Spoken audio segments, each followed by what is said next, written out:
Isang pirasong papel. Iyan lang ang halaga ng puri ko para sa kanila. You're just a temporary fix, Selen. Huwag kang filingera, matalim na untag ni Damian habang nilalapag ang kasunduan sa ibabaw ng hospital bed ng tatay ko. Sa labas, bumubulaga ang balita ng aming skandalong halik. Habang sa loob ng kwartong ito, unti-unting dinudurog ang aking dangal. Tatanggapin ko ba ang titulong asawa para sa kaligtasan ng aking ama? O hahayaan kong lamunin kami ng kahihiyan?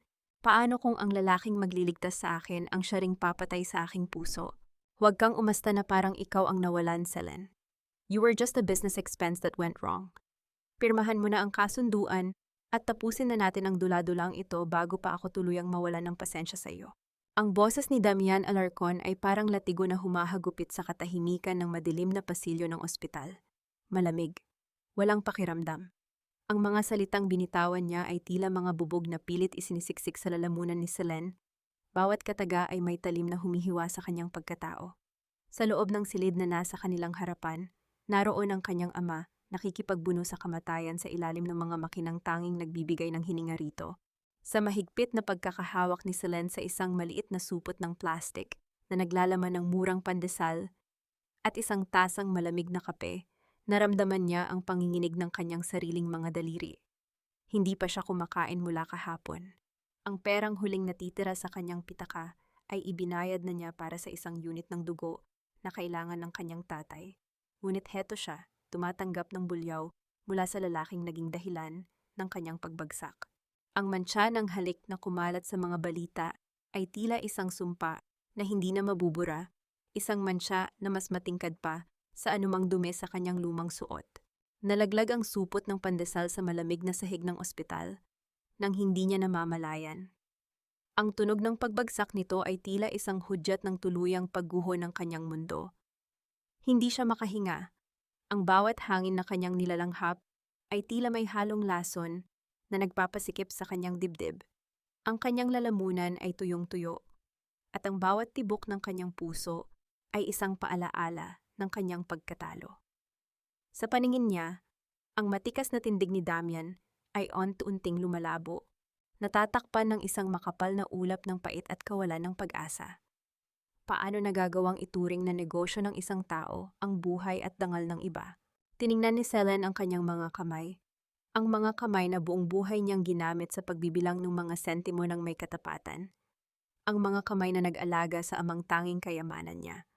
Ngayon, ang mga kamay ring ito ang pilit na pinahahawak sa isang panulat upang ibenta ang kanyang kalayaan. Isang malalim na katanungan ang umalingaw-ngaw sa kanyang isipan. Isang bulong na tila nagmumula sa kailaliman ng kanyang nagdurusang kaluluwa. Hanggang kailan kailangang mabili ng salapi ang huling hibla ng aking dangal bago ako tuluyang lamunin ng dilim? Ang sabi ko, pirmahan mo na. Muling pag-uulit ni Damian. Ang kanyang presensya ay tila isang pader na unti-unting umiipit kay Selen sa sulok ng kawalan. Hindi lumingon si Selen. Hinayaan niyang pumatak ang isang butil ng luha sa kanyang pisngi. Isang tahimik na saksi sa isang kasunduang hindi pag-ibig ang pundasyon, kundi ang malupit na pangangailangan ng isang anak at ang walang pusong ambisyon ng isang hari. Nanatili siyang nakatayo roon, isang anino ng babaeng dati ay puno ng pangarap. Ngayon ay nakatali sa isang tadhana na siya mismo ang pipirma sa kanyang sariling hatol. Anong akala mo sa sarili mo, Hija? Isang modernong Cinderella?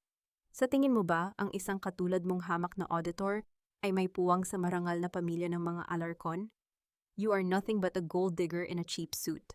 Ang tinig ni Doña Aurora ay parang lason na unti-unting pumapatay sa bawat selula ng pagkatao ni Selen. Nakatayo ang matandang babae sa gitna ng hallway ng ospital, suot ang kanyang mamahaling seda at mga alahas na kumikinang sa ilalim ng malamig na ilaw ng fluorescent. Ang kanyang mga mata na puno ng panghahamak ay nakatitig sa gusot na blusa ni Selen at sa sapatos nitong kupas na ang kulay. Sa kamay ni Selen ay hawak niya ang reseta para sa huling gamot na kailangan ng kanyang ama, isang pirasong papel na tila naging simbolo ng kanyang kawalan ng kapangyarihan. Napayuko si Selen, pilit na itinatago ang panginginig ng kanyang mga labi. Sa bawat salita ng matanda, nararamdaman niya ang pagbaon ng mga kuko ng kahihiyan sa kanyang dibdib. Ang paligid ay tila naging isang masikip na kulungan. Ang amoy ng antiseptic at ang tunog ng gulong ng mga stretcher sa malayo ay lalong nagpabigat sa kanyang pakiramdam. Gusto niyang sumigaw, gusto niyang sabihin na hindi siya ang humiling nito, ngunit ang bawat hininga niya ay tila nakabara sa kanyang lalamunan. Ang imahe ng kanyang amang nakahiga sa loob ng ICU na umaasa lamang sa mga makina. Ang tanging dahilan kung bakit nananatili siyang nakatayo sa harap ng mapang-aping matanda. Lola, enough. I've already handled this. She's signing the papers today. Ang malamig na singit ni Damian na lumakad palapit sa kanila. Ang kanyang presensya ay nagdala ng mas mabigat na aura sa paligid. Hindi siya tumingin kay Selene. Ang kanyang atensyon ay nasa kanyang lola lamang, na tila ba isang kasangkapan lamang si Selene na kailangang ayusin. Siguraduhin mo lang, Damian. Ayaw kong may mantsa ang pangalan natin dahil sa babaeng ito. Fix this mess before the board meeting or else, tugon ni Doña Aurora bago tumalikod ng may kasamang pag-irap. Ang tunog ng kanyang mga mamahaling takong ay unti-unting naglaho sa pasilyo.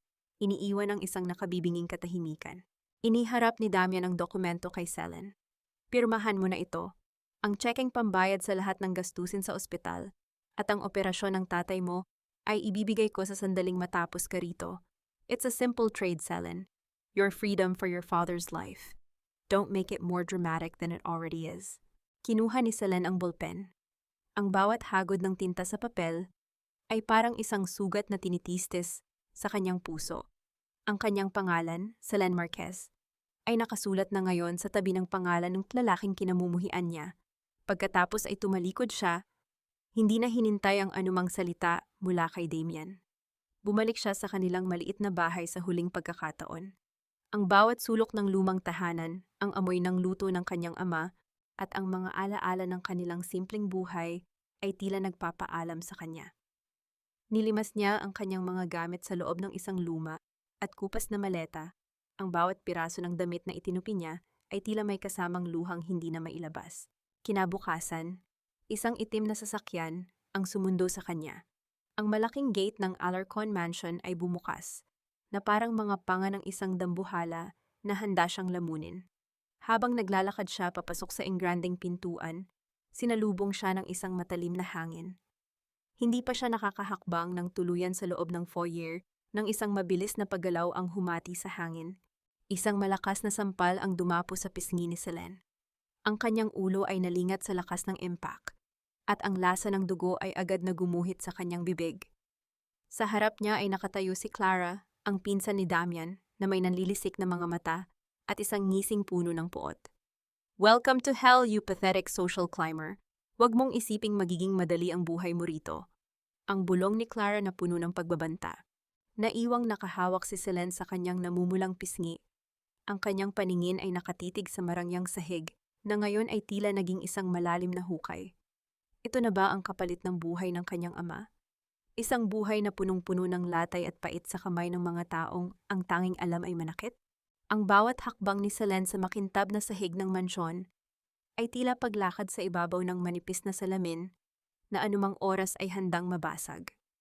Ang hapdi sa kanyang pisngi mula sa sampal ni Clara ay unti-unting napalitan ng isang mas malalim na kirot.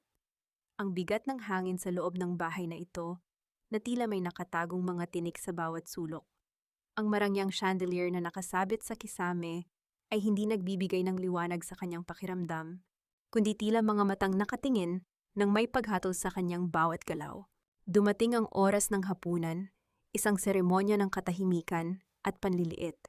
Nakaupo si Selene sa dulo ng mahabang mesa, malayo kay Damian na nasa kabilang dulo, habang si Doña Aurora ay nasa gitna na tila isang reyna sa kanyang trono. Ang tunog ng mga kubyertos na tumatama sa mamahaling porselana ay ang tanging musika sa loob ng silid, isang tunog na masakit sa tainga dahil sa kawalan ng anumang init ng pagmamahal. You know, Damian, pagsira ni Clara sa katahimikan. Habang dahan-dahang hinihiwa ang kanyang steak, ang kanyang boses ay puno ng pait. I had to instruct the maids to double-check the silverware. Mahirap na, baka may mga bagay na biglang maglaho ngayong may auditress na tayong kasama sa bahay. They are experts in finding things that aren't theirs, right? Hindi kumibo si Selene. Nanatili ang kanyang paningin sa kanyang pinggan, kahit na wala siyang malasahan sa pagkaing nasa kanyang bibig. Ang bawat lunok ay tila may kasamang buhangin. Hayaan mo na, Clara, dagdag ni Doña Aurora. Ang kanyang boses ay mahinahon, ngunit bawat salita ay parang kutsilyong dahan-dahang ibabaon. Selene knows her place. She is here to perform a role, not to belong.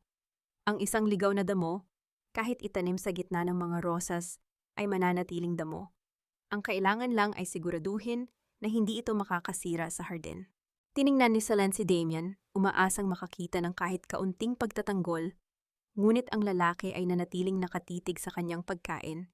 Tila ba ang babaeng nasa dulo ng mesa ay isang hangin na walang saysay. Ang kawalan ng pakialam ni Damien ay mas masakit pa kaysa sa mga insulto ng dalawang babae. Pagkatapos ng hapunan, agad na tumayo si Damien at naglakad patungo sa kanyang opisina nang hindi man lang tinatapon ang isang sulyap kay Selene. Gabi na nang subukan ni Selene na lumabas ng mansyon upang bisitahin ang kanyang ama sa ospital. Ngunit pagdating niya sa malaking pintuan, hinarang siya ng dalawang security guard. Ang kanilang mga mukha ay walang emosyon, parang mga estatwang bato.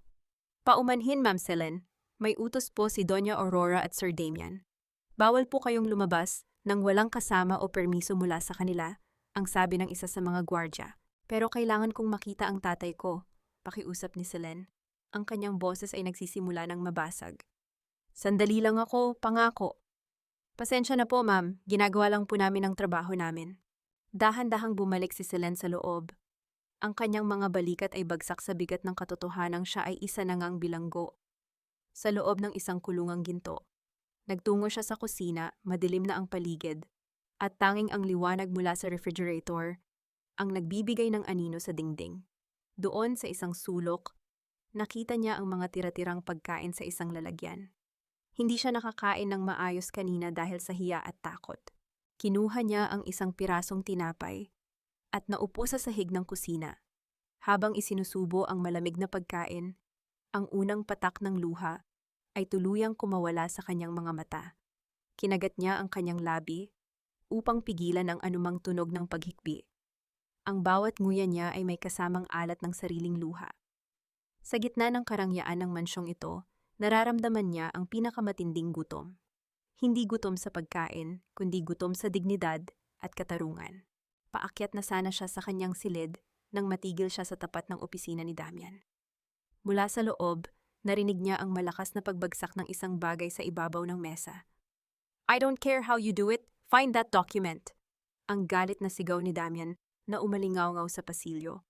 Kapag nalaman ng board na may nawawalang piraso sa audit trail, hindi lang ako ang babagsak, kundi ang buong Alarcon Meridian. Find it before that woman discovers anything. Napahawak si Selene sa kanyang dibdib. Isang nawawalang dokumento? Isang audit trail? Ang kanyang puso ay nagsimulang tumibok ng mabilis. Ano ang itinatago ni Damian? At bakit tila takot silang malaman niya ang katotohanan? Ano bang hinahanap mo rito, Clara? Tanong ni Selene, bagamat ang kanyang boses ay pilit na pinatitibay sa kabila ng panginginig ng kanyang mga tuhod. Binitawan ni Clara ang damit na hawak niya, na parang isang maruming basahan na ayaw na niyang hawakan pa. Naghahanap ako ng ebidensya, Selene. Alam ko ang laro mo. Akala mo ba ay hindi ko alam na nagtatangka kang mag-imbestiga sa mga gamit ni Damian? Huwag kang magkakamali, ang mansyong ito ay hindi para sa mga taong tulad mo na ang tanging baon ay utang at kahihiyan. Lumapit si Clara, ang bawat hakbang nito ay tila isang maninila na handang sumunggab. Damian may not see you, but I do. Alam ko ang bawat galaw mo. Kung gusto mong mabuhay ng tahimik hanggang sa matapos ang kontratang ito, mas mabuting ilagay mo ang sarili mo sa isang sulok. At huwag na huwag kang makikialam sa trabaho niya. Otherwise, it won't be just your dignity that will be destroyed. I can easily make sure your father stops breathing, once and for all. Nanlaki ang mga mata ni Selene. Ang banta ni Clara ay hindi lamang isang pagbabala. Ito ay isang kutsilyong itinutok sa pinakamahina niyang bahagi. Ramdam ni Selene ang pagtuyo ng kanyang lalamunan. Ang takot ay unti-unting pumalit sa kanyang galit, isang malamig na takot na bumabalot sa kanyang buong katawan. Wala akong kinalaman sa kahit anong lihim ni Damian, mahinang sagot ni Selene, pilit na iniiwasan ang matatalim na mata ni Clara. Talaga ba? Pangungutya ni Clara bago ito lumabas ng silid. Iniwan si Selene sa gitna ng kanyang nagkawatak-watak na mga gamit. Nang gabing iyon, hindi mapikit ni Selene ang kanyang mga mata. Sa bawat ingay ng hangin sa labas, inaakala niyang may tao sa kanyang pintuan. Sa gitna ng kanyang pagkabalisa, narinig niya ang isang mahinang kalabog mula sa pasilyo. Dahil sa kuryosidad na mas matimbang kaysa sa takot, Dahan-dahan niyang binuksan ang kanyang pinto.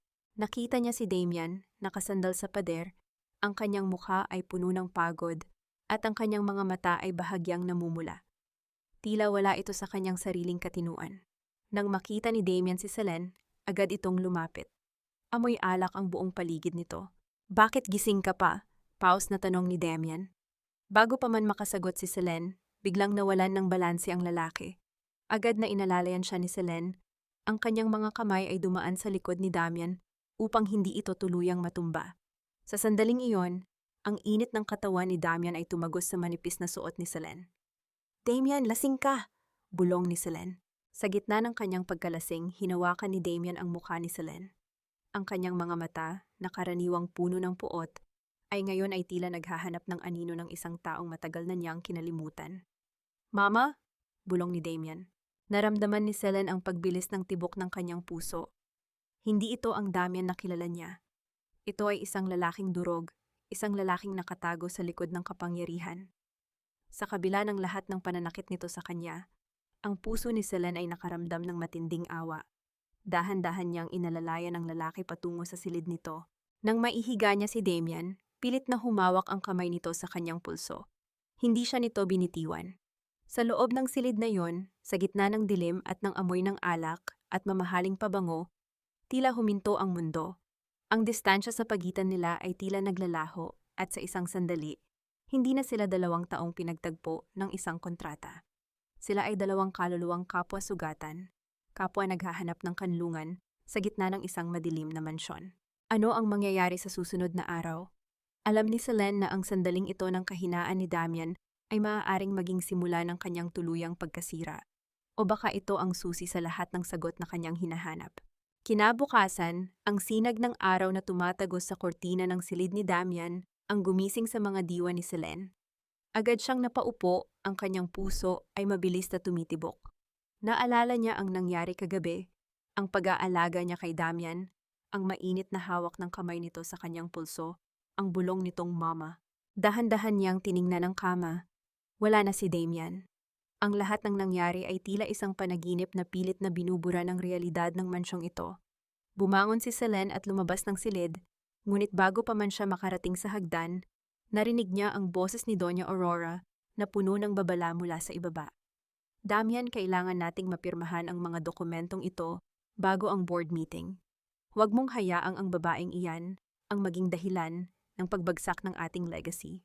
Nagtago si Selene sa likod ng isang malaking florera sa hallway. Naroon si Damian, nakasuot ng kanyang mamahaling suit. Ang kanyang mukha ay bumalik na sa pagiging malamig at walang emosyon. Tila walang bakas ng pagkalasing at pagkasugatan ng kanyang kaluluwa kagabi. I know, Lola, malamig na tugon ni Damian. Huwag kang mag-alala, hindi ko hahayaang makialam si Selene sa mga plano natin. Ang bawat salitang binitawan ni Damian ay parang suntok sa sikmura ni Selene. Ang awa at pag-aalala na naramdaman niya kagabi ay biglang napalitan ng pait. Para kay Damian, siya ay isa lamang asset na dapat bantayan, hindi isang taong dapat pagkatiwalaan. Pababa na sana si Selene nang biglang mag-ring ang kanyang telepono. Isang mensahe mula sa ospital. Ma'am Selene, kailangan na po ng karagdagang pondo para sa maintenance ng inyong ama. May hindi pa nababayarang balanse sa huling operasyon. Nanlamig ang mga kamay ni Selene. Akala niya ay bayad na ang lahat ng gastusin sa pamamagitan ng kasunduan.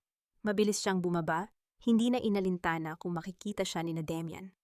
Damian, tawag niya, ang kanyang boses ay nanginginig dahil sa halong galit at takot. Ang kasunduan natin, sinabi mong babayaran mo ang lahat ng gastusin ng tatay ko. Bakit may bago na namang bill? Tumingin si Damian sa kanya, ang kanyang mga mata ay walang anumang bakas ng init na nakita ni Selene kagabi. Maybe you should check your father's file again, Selene. Baka may nakalimutan kang sabihin sa akin. Everything in this house, including your father's life, depends on how useful you are to me. Tumingin si Doña Aurora kay Selene, may kasamang matamis, ngunit mapanghusgang ngiti. Ang utang na loob ay hindi natatapos sa isang pirmahija. It is a lifelong commitment. Lumapit si Damian kay Selene, hinawakan nito ang kanyang baba at iniharap sa kanya.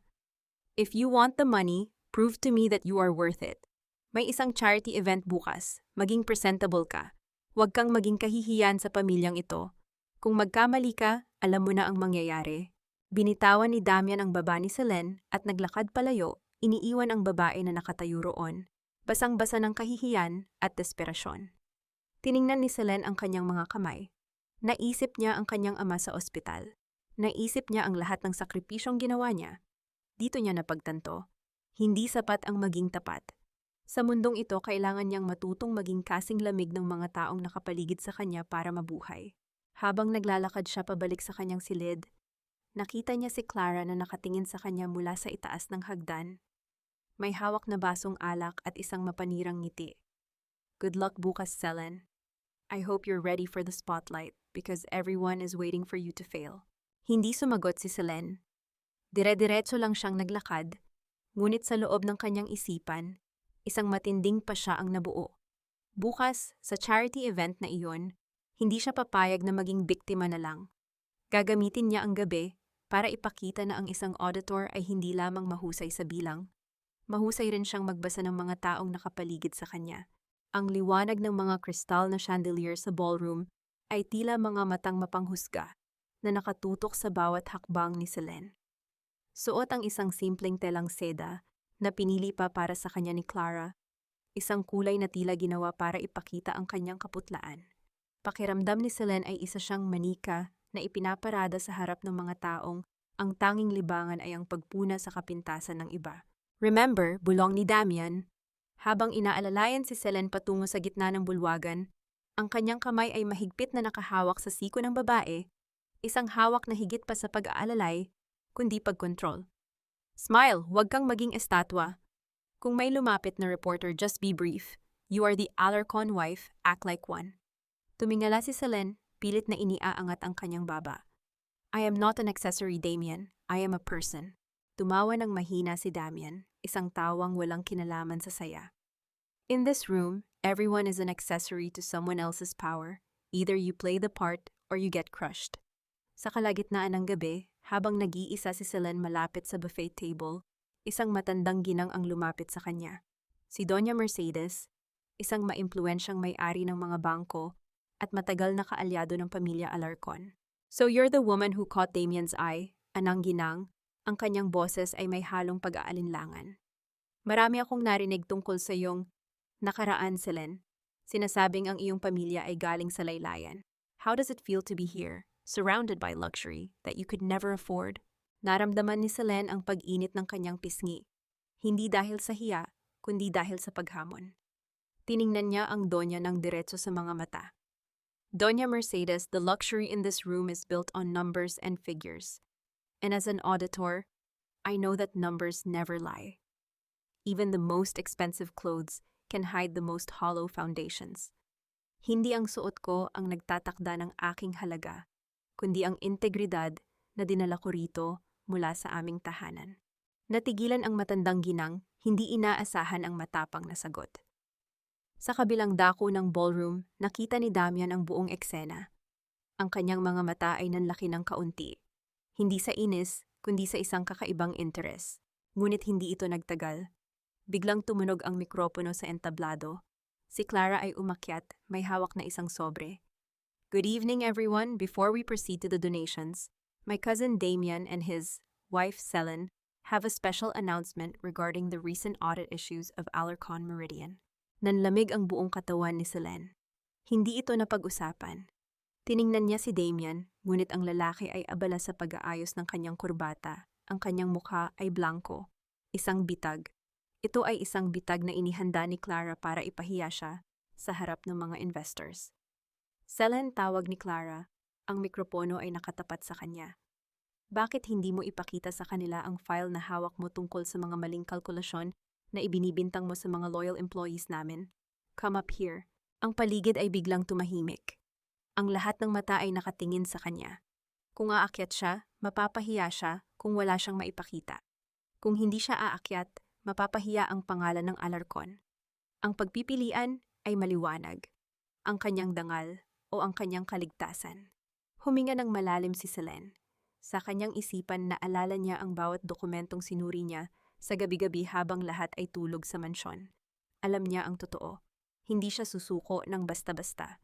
Habang naglalakad siya paakyat ng entablado, nakita niya ang maliit na ngiti ni Damian. Sa sandaling iyon na pagtanto ni Selene, hindi siya niligtas ni Damian sa bitag na ito, sinusubukan siya nito. Bumilis ang tibok ng puso ni Selene habang bawat hakbang niya patungo sa entablado ay tila isang martilyong tumutuktok sa kanyang kaba. Ang mga ilaw ng spotlight ay nakapokus sa kanya, nakakasilaw, tila naglalantad ng bawat detalye ng kanyang takot. Pag-akyat niya, kinuha ni Clara ang mikropono, ang kanyang mga mata ay nagniningning sa masamang tagumpay. Go ahead, Selene. Ipaliwanag mo sa mga investors natin kung bakit mo kinukwestiyon ang integridad ng ating kumpanya, hamon ni Clara na may mapanirang ngisi. Humarap si Selene sa mikropono. Ang katahimikan sa ballroom ay naging kasing bigat ng bakal.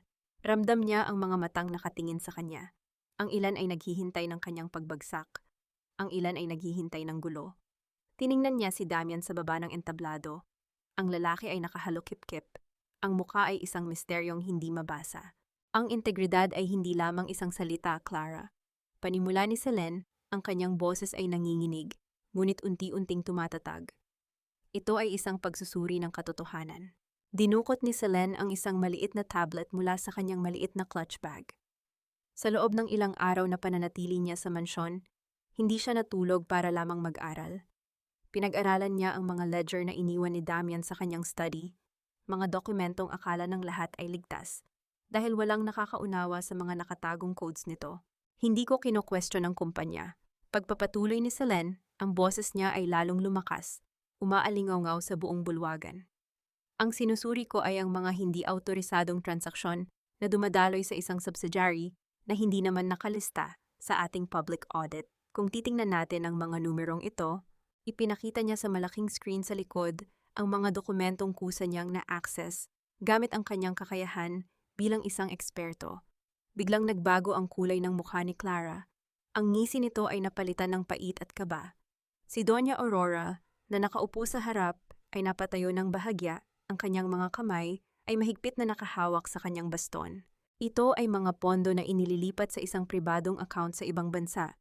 Dagdag ni Selene, ang bawat salita ay parang isang bala na tumatama sa target. Bilang auditor, tungkulin kong protektahan ang kumpanya mula sa sinumang sumusubok na magnakaw mula sa loob. At ang mga dokumentong ito ay hindi gawa-gawa. Ito ay mga pirma. Kabilang ang pirma ng taong nag-aakala na ligtas siya sa likod ng kanyang pangalan. Bumaling ang lahat ng tingin kay Clara. Ang ballroom ay naging maingay. Ang mga investors ay nagbubulungan, ang ilan ay galit na tumingin sa gawin ng pamilya Alarcon. Selene, tumigil ka! Sigaw ni Clara. Pilit na inaagaw ang mikropono, ngunit mabilis na humakbang si Damian at pinigilan ang kanyang pinsan. Let her finish, Clara, utos ni Damian. Ang kanyang boses ay malamig at puno ng autoridad. Tumingin si Damian kay Selene. Sa unang pagkakataon, ang kanyang mga mata ay hindi nagpapakita ng puot, kundi ng isang kakaibang paghanga. Ang bitag ni Clara ay naging sandata ni Selene. Habang nakatayo si Selene sa harap ng lahat, naramdaman niya ang isang matinding lakas. Hindi na siya ang babaeng kinulong sa mansyon. Siya na ang may hawak ng susi. I am not here to destroy this company. Pagtatapos ni Selene, ang kanyang tingin ay diretso kay Damian. I am here to save it from the rot within. Sa likod ng mga kurtina, nakita ni Selene si Doña Aurora na mukhang lalabas na ang ugat sa leeg dahil sa galit. Alam ni Selene na ang ginawa niya ay isang deklarasyon ng gyera. Ngunit habang bumababa siya ng entablado, sinalubong siya ni Damian. Inilahad nito ang kanyang kamay. Hindi para kontrolin siya, kundi para suportahan siya. You took a gamble, bulong ni Damian habang hawak ang kamay ni Selene. And you won. Ngunit sa gitna ng tagumpay, nakita ni Selene ang isang anino sa gilid ng ballroom. Isang taong nagmamasid, may hawak na telepono, at nag-text sa isang taong hindi pa nakikilala ni Selene. Ang laban ay hindi pa tapos. Ito ay simula pa lamang ng isang mas malalim na panganib. Ang tagumpay sa entablado ay parang isang matamis na alak na mabilis ding humupa, pinalitan ng pait ng realidad. Pagkasakay sa sasakyan pabalik sa mansyon, nanatiling tahimik si Damian. Ang tanging ingay ay ang huni ng gulong sa kalsada at ang mabigat na hininga ni Clara na nakaupo sa harap. Ang mukha ay tila abong nanlalamig sa galit. Pagdating sa mansyon, hindi na nakapagpigil si Doña Aurora. Pagbukas pa lang ng pinto, isang matinis na sigaw ang bumasag sa katahimikan. Anong ginawa mo, Selene? You just dragged our name through the mud. Sigaw ng matanda, Ang kanyang baston ay madiing itinuktok sa sahig. Lola, hindi ako ang gumawa ng gulo, matapang na sagot ni Selene, kahit na ang kanyang mga binti ay bahagyang nanghihina. Gusto niyo lang protektahan ang isang taong magnanakaw sa sarili nating kumpanya. Magnanakaw? Natawa si Clara, isang tawang puno ng hysteria. Tingnan mo ang sarili mo, Selene. Sino ka para mag-akusa? You're just a parasite we took in to fix a mistake. Enough! Ang sigaw ni Damian na nagpatahimik sa buong bulwagan. Hinarap niya ang kanyang lola at pinsan. Selene was right. Ang mga dokumentong ipinakita niya ay totoo. Clara, don't think I didn't know about your offshore accounts. Namutla si Clara. Ang kanyang pagiging matapang ay biglang naglaho. Tumalikod si Damian at hinila si Selene palayo sa nagbabadyang gulo. Dinala niya si Selene sa loob ng kanyang study at sa sandaling magsara ang pinto, ang tensyon sa loob ay nagbago. Hindi ito galit, kundi isang seryosong pag-uusap. You risked everything tonight, sabi ni Damian habang hinuhubad ang kanyang coat. Alam mo ba kung gaano kadelikado ang kinalaban mo? Hindi ako natatakot sa katotohanan, Damian, sagot ni Selene. Natatakot ako para sa tatay ko. Pagkatapos ng ginawa ko, sigurado akong hindi nila siya titigilan. Tumingin si Damian sa kanya. Sa pagkakataong ito, hindi niya itinago ang kanyang emosyon. Lumapit siya kay Selene, ang distansya nila ay naging napakaliit. Hindi sila makakalapit sa tatay mo. Mula ngayon, nasa ilalim na siya ng protection ko. You proved your worth, Selene. You are more than just a piece of paper. Ramdam ni Selene ang init ng paghinga ni Damian. Ang bawat sandali sa gabing ito ay nagbabago ng tingin niya sa lalaki. Hindi siya ang demonyong inakala niya. Siya ay isang lalaking nag-iisa rin sa gitna ng mga buwaya sa kanyang sariling pamilya. Bakit mo ginagawa ito? Tanong ni Selene. Dahil simula kagabi, bulong ni Damian, nagsimula na akong makakita ng liwanag sa dilim na matagal ko nang kinasanayan. Dahan-dahang hinawakan ni Damian ang pisngi ni Selene. Ito ay isang hawak na puno ng paggalang. Isang hawak na tila humihiling ng kapatawaran sa lahat ng sakit na naidulot niya. Nang ilapit niya ang kanyang mukha kay Selene, hindi ito isang pag-atake. Ito ay isang pagkilala. Ngunit bago pa man maglapat ang kanilang mga labi, biglang nag-ring ang telepono ni Damian. Isang tawag mula sa ospital. Sir, kailangan niyo pong pumunta rito agad. Ang pasyenteng si Mr. Marquez, may emergency po. Ang dugo ni Selene ay tila nanigas. Ang lahat ng kaba na naramdaman niya kanina ay muling bumalik, mas matindi, mas nakakatakot. Tiningnan niya si Damian, ang kanyang mga mata ay nagmamakaawa. Damian, kailangan nating pumunta doon, ngayon din. Nagmamadali silang lumabas ng mansyon, ang gabi ay tila mas madilim kaysa sa karaniwan. Sa likod ng kanilang sasakyan, isang itim na van ang tahimik na sumusunod. Hindi nila napansin na ang panganib ay hindi lamang nasa loob ng mansyon, kundi sa mismong daan, patungo sa pag-asa na kanilang hinahanap. Ang bawat segundo sa loob ng mabilis na sasakyan ay tila isang taon para kay Selene. Ang bawat kurap ng ilaw sa lansangan ay parang isang hampas ng kabang hindi maipaliwanag. Mahigpit ang hawak niya sa kanyang bag, ang kanyang mga kuko ay bumaon sa kanyang palad hanggang sa magkulay puti ito. Huminahon ka, Selene. Nandoon na ang mga tauhan ko, sisiguraduhin nilang ligtas ang tatay mo. Ang boses ni Damian ay mahinahon. Isang himig na hindi niya inaasahang maririnig mula sa lalaking minsan, ay turing sa kanya ay isang gamit lamang. Ang kanyang kamay ay nakapatong sa ibabaw ng kamay ni Selene, nagbibigay ng init na pilit na kumakalma sa nagwawala niyang puso. Pagdating sa ospital, hindi na hinintay ni Selene na huminto ng maayos ang sasakyan. Mabilis siyang lumabas at tumakbo patungo sa ICU. Ang amoy ng gamot at ang puting dingding ng ospital ay tila mga aninong humahabol sa kanya. Sa bawat hakbang niya, umaalingaw-ngaw ang kanyang paghinga. Pagpasok niya sa silid, nakita niya ang mga nurse na nagmamadaling inaayos ang mga monitor. Ang kanyang ama, na dati ay mahina ngunit nakangiti pa sa kanya, ay ngayon ay tila isang estatwang walang buhay.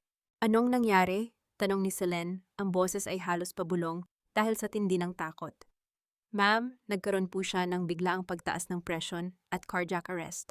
May pumasok po ritong isang hindi kilalang tao na nagpakilalang staff at pagkaalis niya ay agad na bumagsak ang kondisyon ng inyong ama, paliwanag ng doktor. Nanlamig si Selene, hindi ito aksidente, isa itong pag-atake. Lumapit si Damian sa doktor. Ang kanyang mukha ay puno ng awtoridad na naging sanhi ng pagtahimik ng buong silid. I want full security footage of this floor. Ngayon din. I-lockdown ang buong ospital kung kinakailangan. Hinarap ni Damian si Selene. Ang kanyang mga mata ay nagniningning sa galit. Hindi lang ito basta banta, Selene. Sinubukan nilang tapusin ang tatay mo. Ginagawa nila ito dahil alam nilang siya ang kahinaan mo. Umupo si Selene sa tabi ng kama ng kanyang ama. Hinawakan niya ang kamay nito na tila isang tuyot na sanga, malamig at walang buhay. Sa gitna ng lahat ng ito, napagtanto ni Selene na hindi na siya ang dating Selene na natatakot lang. Ang galit ay unti-unting pumapalit sa kanyang takot. Gusto nila ng gyera? Bulong ni Selene, ang kanyang mga mata ay matalim, puno ng isang desisyong hindi na mababali. Bibigyan ko sila. Sa labas ng pinto, nakita ni Damian ang kanyang head of security na may dalang isang maliit na envelope na nakuha sa basement.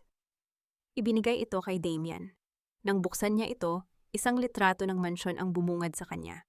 Isang markadong litrato kung saan nakaturo ang silid ni Selene at ang kwarto ng kanyang ama. Isang mensahe ang nakasulat sa likod ng litrato. Ang susunod na hihinga ay ang susunod na mawawala. Pumasok muli si Damian sa silid. Hindi niya sinabi kay Selene ang tungkol sa sobre. Sa halip, umupo siya sa tabi nito at kinuha ang kanyang kamay. Selene, kailangan nating maging mas matalino kaysa sa kanila. Hindi mo kailangang lumaban ng mag-isa. Tumingin si Selene kay Damian. Sa kabila ng panganib, may isang bagay na nagbago. Ang kanilang mga kamay na magkahawak ay hindi na dahil sa kontrata. Ito ay dahil sa isang pangako na sa gitna ng unos na ito, sila ay magiging sandigan ng isa't isa. Ngunit ang tanong ay hanggang kailan? Ang panganib ay nasa loob na ng kanilang mundo, at ang susunod na paghinga ng kanyang ama ay maaaring ang huling pagkakataon na mayroon sila. Ang mga susunod na araw sa ospital ay naging isang mahabang paghihintay sa gitna ng matinding tensyon. Hindi umalis si Damian sa tabi ni Selene, kahit na ang mga board members ng Alarcon Meridian ay patuloy ang pagtawag sa kanyang telepono. Para kay Damian, ang pagbagsak ng kumpanya ay maaari pang ayusin, ngunit ang buhay na nakataya sa loob ng kwartong ito ay hindi na maibabalik pa. Habang nakatingin sa monitor ng tibok ng puso, isang ideya ang unti-unting nabuo sa isipan ni Selene. Kung ang target nila ay ang kanyang ama, ibig sabihin ay may alam ang tatay niya na hindi niya alam. Dahan-dahan niyang nilapitan ang mga gamit ng kanyang ama sa gilid ng mesa.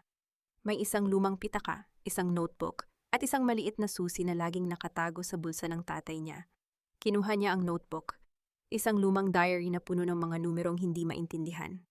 Nang buksan niya ang huling pahina, napahinto ang kanyang paghinga. Para kay Selene, ang katotohanan tungkol sa pagkamatay ng ina ni Damian ay nasa vault ng Alarcon Meridian. Nanlaki ang mga mata ni Selene. Ang ina ni Damian, ang ina ng lalaking inakalang niya, ay walang pamilya na nagmamahal sa kanya. Tumingin siya kay Damian na natutulog sa isang upuan, malapit sa bintana. Ang kanyang mukha ay puno ng pagod.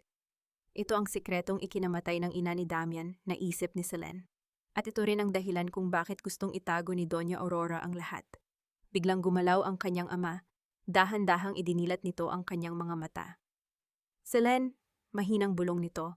Agad na lumapit si Selene, ang mga luha ay hindi na mapigilan. Tay, narito ako. Tay, anong ibig sabihin ng nasa notebook mo? Pilit na kinapa ng kanyang ama ang kamay ni Selene. Huwag mong hayaang makuha nila. Ang hustisya para kay Damian. Si Doña Aurora, siya ang dahilan. Hindi na natapos ng ama ang kanyang sasabihin, dahil biglang tumunog ang alarm ng monitor. Isang matinis at tuloy-tuloy na tunog. Nurse! Doktor! Sigaw ni Selene. Ang kanyang boses ay puno ng desperasyon. Mabilis na nagising si Damian at lumapit sa kama. Ang lahat ng tao sa loob ng kwarto ay nagkakagulo. Sa gitna ng kaguluhan, nakita ni Selene si Damian. Ang lalaking minsan ay itinuring niyang kaaway. Napilit na binibigyan ng lakas ang mga doktor na iligtas ang kanyang ama. Ililigtas natin siya, Selene. Hindi siya mawawala, pangako ni Damian. Kahit na sa kanyang sariling mga mata, nakita ni Selene ang isang anino ng pangamba. Nang ilabas ng mga doktor si Selene sa kwarto, sumandal siya sa pader at dahan-dahang napaupo. Ang notebook ay mahigpit niyang yakap-yakap. Alam na niya ang totoo. Ang laban ay hindi na lang tungkol sa pag-audit ng pondo. Ito ay tungkol sa paglalantad ng isang krimen na matagal nang ibinaon sa limot. Ngunit ang susunod na nangyari ang nagpabago sa lahat. Isang lalaking nakasuot ng uniforme ng ospital ang dumaan sa harap niya, may hawak na isang tray. Pagtingin ni Selene sa ID nito, napansin niya ang isang kakaibang marka. Isang tatak na nakita niya rin sa isang dokumento sa mansyon ni Doña Aurora. Ito ang taong pumasok sa kwarto ng tatay niya kanina. Ikaw, tagkant ka. Ikaw, bulong ni Selene, ang kanyang galit ay sumabog. Tumayo siya at sinundan ang lalaki patungo sa fire exit. Hindi na niya inalintana ang panganib. Ang kailangan niya ay sagot. Sa loob ng madilim na hagdanan, sinunggaban ni Selene ang balikat ng lalaki. Sino ka? Bakit mo sinusubukang patayin ang tatay ko? Humarap ang lalaki, isang ngising nakakatakot ang sumilay sa kanyang mga labi. Masyado kang maraming alam, Selene, at sa mundong ito, ang mga taong tulad mo ay madaling mabura. Bago pa man makasigaw si Selene, isang matigas na bagay ang tumama sa kanyang batok. Ang lahat ng paligid ay nagdilim, at ang huli niyang narinig ay ang mahinang yabag ng mga paa na papalapit sa kanya. Nagising si Selene na nakagapos ang mga kamay at paa sa isang lumang silya sa gitna ng isang madilim at maalikabok na bodega. Ang amoy ng langis at kalawang ay humahampas sa kanyang pang-amoy. Pilit niyang iginalaw ang kanyang katawan, ngunit ang bawat galaw ay nagdudulot ng hapdi sa kanyang batok. Gising na pala ang ating auditor. Isang boses ang narinig niya mula sa dilim. Lumabas mula sa anino ang isang lalaki, ang impostor na staff ng ospital. Sa gilid, nakatayo si Clara, ang kanyang mukha ay puno ng kasamaan na hindi na kailangang itago pa. You're a persistent little pest, aren't you, Selene? Wika ni Clara habang naglalakad paikot sa kanya. Dapat ay nanahimik ka na lang. Ngayon, pati ang tatay mo ay malapit nang mawala at ikaw naman ang susunod. Bakit niyo ginagawa ito? Pilit na nagsasalita si Selene, bagamat tuyo ang kanyang lalamunan. Ang ina ni Damian, siya ang biktima niyo, hindi ba? Doña Aurora, siya ang pumatay sa kanya. Tumigil si Clara sa paglalakad at mariing hinawakan ang baba ni Selene. Masyado kang matalino para sa sarili mong ikabubuti.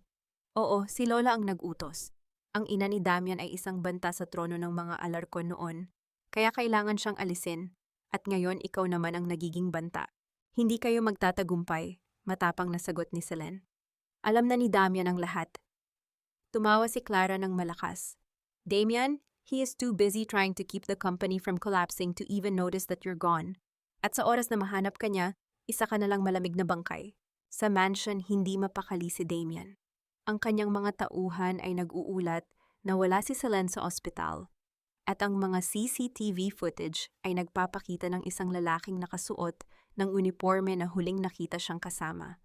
Ang bawat minutong lumilipas ay parang isang patalim na bumabaon sa kanyang puso. Selene, nasaan ka? Dali-daling tinawagan ni Damian ang kanyang head of security. I trace ang huling signal ng phone ni Selene. I don't care about the board meeting. Hanapin niyo siya o lahat kayo ay mawawala ng trabaho. Bumalik ang atensyon ni Damian sa kanyang mesa. Doon nakita niya ang notebook na naiwan ni Selene sa ospital. Binuksan niya ito at binasa ang huling pahina, ang pahinang nagbabanggit tungkol sa kanyang ina. Ang kanyang mundo ay gumuho sa isang saglit. Ang galit, ang pait, at ang pagmamahal na matagal na niyang ibinaon ay biglang bumalik. Lola, sa bodega, kinuha ni Clara ang isang maliit na lalagyan ng gasolina. Time to clean up the mess. Bulong nito habang sinisimulang buhusan ng gasolina ang sahig sa paligid ni Selene. Clara, hindi mo na matataguan ang batas. Sigaw ni Selene, pilit na kumakawala sa mga gapos. Sa mundong ito, Selene, ang batas ay sinusulat ng mga taong may pera, sagot ni Clara bago kinuha ang isang lighter. Sa huling sandali, bago pa man mag-apoy ang lighter, isang malakas na tunog ng pagbabalibag ng pinto ang umalingaw-ngaw. Ang mga tauhan ni Damian ay nakapasok na. Sa gitna ng kaguluhan, nakita ni Selene ang isang pamilyar na anino na tumatakbo patungo sa kanya, si Damian. Selene, sigaw ni Damian, ang boses ay puno ng takot at pag-asa. Ngunit bago pa man makalapit si Damian, inihagis ni Clara ang lighter sa sahig. Ang apoy ay mabilis na gumapang, nagiging isang dambuhalang pader ng init sa pagitan ni Selene at ni Damian. Damian, huwag! Sigaw ni Selene nang makita niyang susugod sa apoy ang lalaki. Sa kabila ng naglalagablab na apoy, ang init na nararamdaman ni Selene ay hindi mula sa nagbabadyang kamatayan, kundi mula sa mahigpit na yakap ng lalaking dating inakala niyang walang puso. Binuhat siya ni Damian palabas ng bodega, hindi inalintana ang mga dila ng apoy na dumarang sa kanyang sariling balat. Ang bawat ubo ni Selene ay sinasagot ni Damian ng mga mahihigpit na bulong ng pangako. I told you, Selene, I will protect you. Hindi kita iiwan dito. Ang humihingal na wika ni Damian habang inilalapag siya sa ligtas na damuhan sa labas. Ang kanyang mga kamay ay may mga pasong natamo sa pagtanggal ng mga gapos ni Selene. Ngunit ang kanyang mga mata ay nakatitig lamang sa mukha ng babae. Tila ba ito ang kanyang tanging hangin sa gitna ng usok.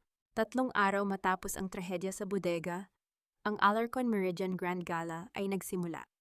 Ang bulwagan ay napuno ng mga pinakamayayamang tao sa bansa. Si Doña Aurora at si Clara ay naroon. May hawak na baso ng champagne, nakangiti na tila walang nangyaring krimen. Sa kanilang isip, tapos na ang laban. Ang pamilya Alarcon ay mananatiling untouchable. Ngunit bumukas ang malalaking pintuan ng bulwagan nang walang babala, at ang bulong ng mga tao ay biglang napalitan ng malalim na katahimikan. Pumasok si Selene. Hindi na siya suot ang simpleng damit na ibinigay sa kanya noon. Nakasuot siya ng isang formal na power suit, ang kanyang buhok ay maayos na nakatali, at sa kanyang tabi ay ang mga opisyal mula sa Securities and Exchange Commission at mga autoridad. Ang kanyang tindig ay hindi na tulad ng isang biktima. Siya ay isa ng instrumento ng katarungan. What is the meaning of this? Ang galit na bulong ni Doña Aurora habang lumalapit sa kanila. Guard, ilabas ang babaeng iyan. Huwag mong subukan, Lola. Ang boses ni Damian ay umaling-awngaw mula sa likod ni Selene. Lumakad si Damian palapit. Hawak ang isang flash drive. Bago pa man makakilos ang mga security guard. Ang malaking screen sa likod ng entablado ay nagbago. Hindi ang video ng kasaysayan ng kumpanya ang lumabas, kundi ang mga lihim na bank account sa ibang bansa, ang mga peking pirma ni Clara, at ang pinakamabigat sa lahat, ang autopsy report ng ina ni Damian na may lagda ng doktor na binayaran ni Doña Aurora upang itago ang katotohanan. Isang krimen ang pumatay ng tao para sa kapangyarihan. Ang mariing pahayag ni Selene sa mikropono, ang kanyang boses ay walang panginginig. At mas malaking krimen ang gamitin ng batas para pagtakpan ito. Doña Aurora Alarcon, Clara Alarcon, ang inyong imperyo ay tapos na. Nalaglag ang baso ni Clara sa sahig, at ang tunog ng nabasag na kristal ay tila hudyat ng kanilang pagbagsak.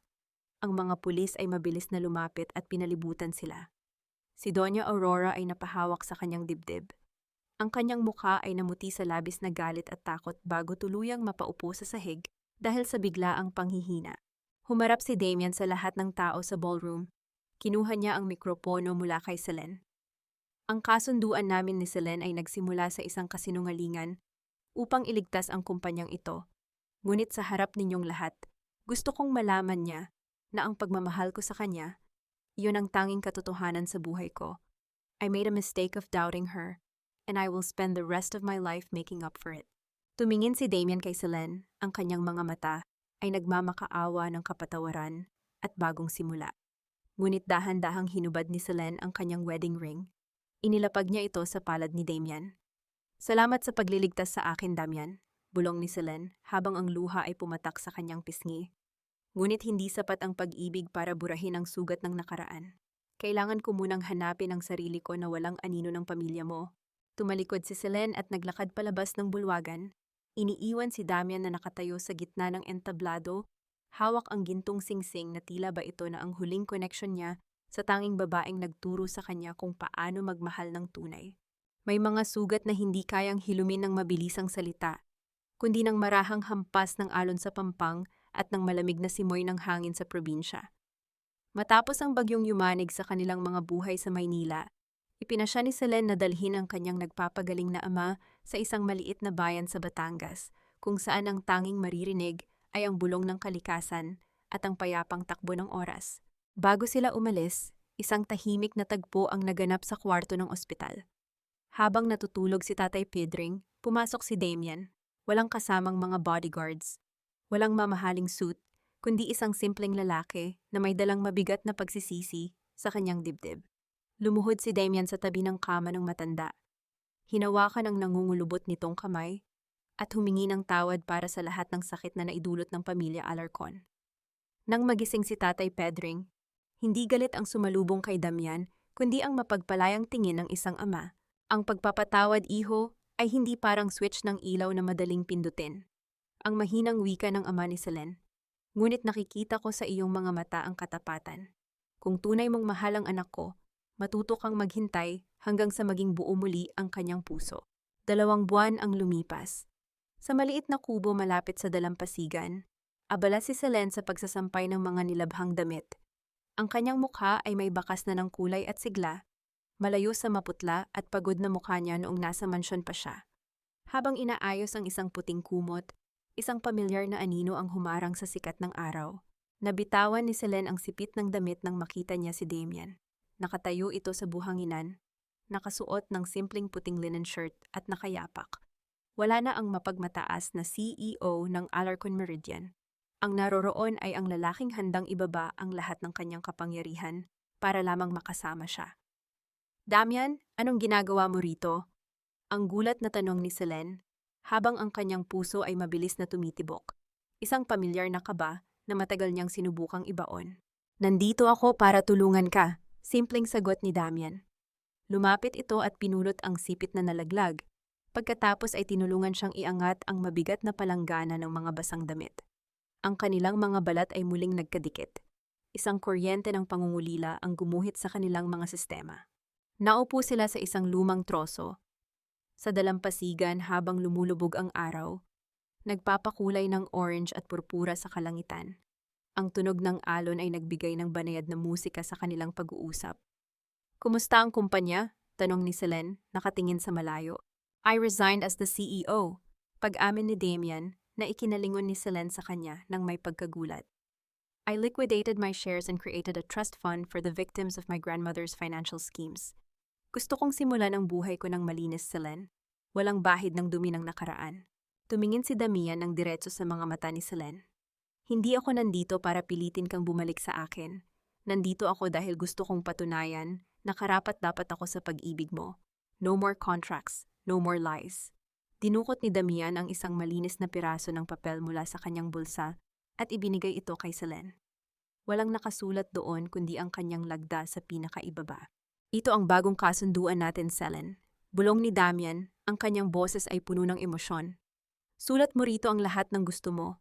Kung gusto mong ligawan kita sa tradisyonal na paraan, gagawin ko. Kung gusto mong maghintay ako ng 10 taon, maghihintay ako. Ikaw na ang may hawak ng aking tadhana. Napatitig si Selene sa papel, at pagkatapos ay kay Damian.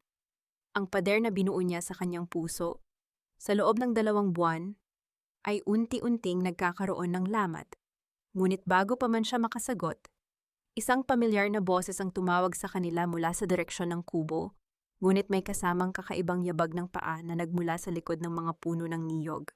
Isang estranghero ang nakatayo roon, may dalang isang luma at kupas na kahon na tila ba may mahalagang mensahe mula sa nakaraan ng ina ni Damian na hindi pa tuluyang nabubunyag.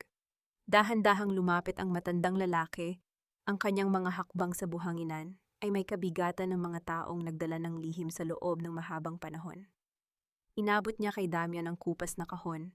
Ang mga kamay nito ay nanginginig sa tanda at emosyon. Sir Damian, ang panimula ng matanda, ang boses ay may halong paggalang at lungkot. Ako si Mang Lito, ako ang dating driver ng iyong ina bago siya pumanaw. Ibinilin niya sa akin ang kahon na ito bago siya mawala. Sabi niya, ibigay ko lamang ito sa iyo kapag nakita mo na ang babaeng magtuturo sa iyo ng tunay na kahulugan ng katapatan. Nang buksan ni Damian ang kahon, isang pamilyar na amoy ng luma at tuyong bulaklak ang sumalubong sa kanila. Sa loob ay may isang lumang sulat at isang gintong singsing na may nakasulat na pangalan sa loob. Kinuha ni Selene ang sulat at dahan-dahang binasa ang mga nakasulat doon habang si Damian ay tahimik na nakikinig. Ang kanyang mga mata ay nagsisimula ng mangilid ang luha. Para sa aking mahal na Damian, kung binabasa mo ito, ibig sabihin ay wala na ako sa tabi mo. Ngunit huwag kang matakot, anak. Ang katotohanan ay hindi kailanman kayang ibaon ng kahit anong yaman. May isang tao na nagngangalang Pedring Marquez, isang tapat na manggagawa na nagtangkang iligtas ako sa mga panlilinlang ng pamilya Alarcon. Kung makikita mo ang kanyang pamilya, magpasalamat ka sa kanila. At kung makatagpo ka ng isang babaeng katulad ng kanyang katapatan, ibigay mo sa kanya ang singsing na ito. Siya ang magiging gabay mo patungo sa liwanag. Napatitig si Damian kay Tatay Pedring na ngayon ay nakatayo sa may pinto ng kubo, May hawak na tungkod, ngunit may ngiti sa mga labi. Ang tadhana ay may kakaibang paraan ng paghabi ng mga buhay. Ang pamilya ni Selen ay matagal nang naging tagapagtanggol ng katotohanan para sa pamilya ni Damian, kahit na ang kapalit nito ay ang sarili nilang hirap. You see, Damian? Bulong ni Selen, habang ang kanyang sariling mga luha ay dahan-dahang gumuguhit sa kanyang pisngi. Ang aming pamilya ay hindi kailanman naghangad ng yaman ninyo. Ang tanging hiling lang ng tatay ko ay ang katarungan. Lumuhod si Damian sa harap ni Selen, sa pagkakataong ito ay hindi dahil sa kontrata, kundi dahil sa pag-ibig na nagmula sa kailaliman ng kanyang kaluluwa. Kinuha niya ang gintong singsing ng kanyang ina mula sa kahon. Selen, ang panginginig ng boses ni Damian ay hindi maitago. I don't have a big company to offer you anymore. I don't have the Alarcon Meridian Empire, but I have my heart, fully healed, and a life that I want to spend with you. Papayagan mo ba akong maging bahagi ng bagong simula mo? Tumingin si Selen kay Tatay Pedring na dahan-dahang tumango at pagkatapos ay kay Damian. Sa pagdampi ng kanilang mga kamay, naramdaman niya ang tuluyang paglalaho ng bawat latay ng nakaraan. Yes, Damian, magkasama nating isusulat ang bagong kasunduan natin na walang expiration date. 1 taon matapos ang hapon na iyon, isang simpleng kasal ang naganap sa dalampasigan ng Batangas. Walang mga reporters, walang mga mararangyang dekorasyon, tanging ang tunog ng alon at ang presensya ng mga taong tunay na nagmamahal sa kanila. Si Tatay Pedring ay maayos na nakakalakad upang ihatid si Selen sa dambana. Ang kanyang mukha ay puno ng kaligayahan. Sa kabilang banda, si Doña Aurora at si Clara ay naiwang nagdurusa sa loob ng malamig na rehas ng bilangguan. Ang kanilang yaman ay naglaho at ang kanilang pangalan na matagal nilang pinrotektahan sa pamamagitan ng kasinungalingan ay naging simbolo ng kahihiyan. Ang karma ay dumating ng tahimik ngunit marahas. Iniiwan silang walang anuman, kundi ang kanilang sariling mga anino. Matapos ang seremonya, naglakad sina Damian at Selen sa dalampasigan, habang ang sikat ng araw ay dahan-dahang naglalaho. Hawak-hawak ang kamay ng isa't isa. Alam nilang ang tunay na katarungan ay hindi lamang tungkol sa pagpaparusa sa mga may sala, kundi sa pagbibigay ng pagkakataon sa pag-ibig na maghilom at magsimulang muli ng may katapatan. Lumipas ang mga taon, tulad ng banayad na agos ng tubig sa ilog, dahan-dahang binubura ang bawat bakas ng bagyong dumaan sa dalampasigan. Sa maliit na komunidad sa Batangas, kilala ang pamilya ni Damian at Selen hindi dahil sa marangyang pangalan, kundi dahil sa maliit na opisina ng accounting at pagkonsulta na kanilang itinayo. Isang opisina na ang tanging layunin ay tulungan ang mga maliliit na negosyante na maging tapat sa kanilang mga pananalapi nang walang anumang takot o anomalya. Sa balkonahe ng kanilang simpleng bahay na gawa sa kahoy at kawayan, nakaupo si Selen habang pinapanood ang kanyang ama na masayang nakikipaglaro sa kanilang maliit na anak na babae sa ilalim ng puno ng mangga. Ang tawa ng matanda ay malusog at puno ng buhay, malayo sa matitinding paghingal na narinig niya noon sa loob ng ICU. Lumapit si Damian mula sa likod. May dalang 2 tasa ng mainit na kape.